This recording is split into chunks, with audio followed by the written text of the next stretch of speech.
औरत घर की मलका होती है, औरत घर की मलका होती है उस वक्त जब उसका शोहर का साया उसके सर पर हो।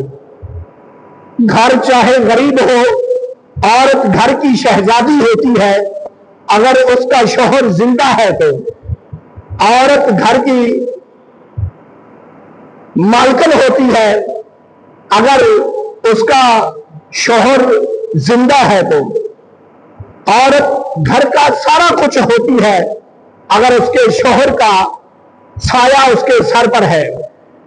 अगर औरत बेवा हो जाए तो फिर वो जिंदगी, वो सुकून नहीं रहता, चाहे पैसा कितना भी हो, लेकिन गुर्बत हो और शोहर का साया सर से उठ जाए और औरत पर क्या गुजरती है ये वो जानती है या रब जानता है।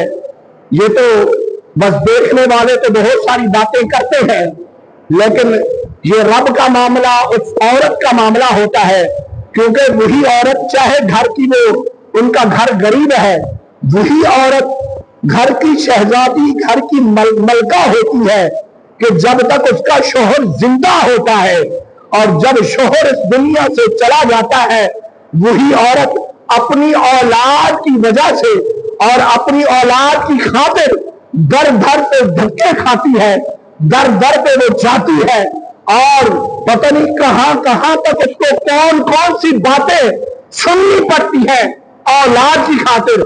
जब तक शोहर जिंदा होता है अपनी बीवी के बारे में वो बात सुनना नहीं चाहता, अपनी इज्जत के बारे में वो बात सुनना नहीं चाहता, अपनी औलाद के बारे में वो बात सुनना नहीं चाहता, अपने बीवी और बच्चों को वो ऐसे रखता है कि जैसे बादशाह हो। लेकिन क्या हुआ कि हकीकत में बादशाह उनका बाप होता है, औरत का शोहर होता है, लेकिन बादशाह बना के वो अपने बीवी और बच्चों को रखता है।